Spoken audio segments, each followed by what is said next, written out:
Снимам, днеска е 4 октомври. Поизрязах листата на останалите доматки, за да може да озреят по-добре. Има още тепърва нещо, което може да се бере. Онзи ден имаше силен вятър, някои колове са паднали, не ги закачам, че ще ги дочупа. Поизрязах вече френското грозде, някои други неща. Тук малки зелчици чакам.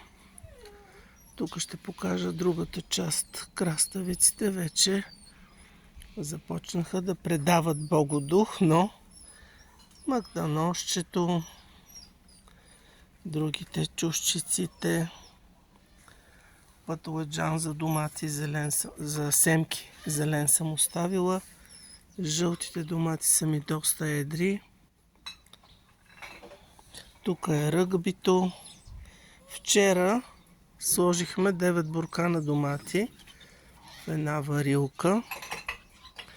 Ръгбито и до година ще го съдя. Доволна съм от сорта. А този е толкова голям розов, че просто се е свлякал на другия кол и не го пипам. Тук по същия начин.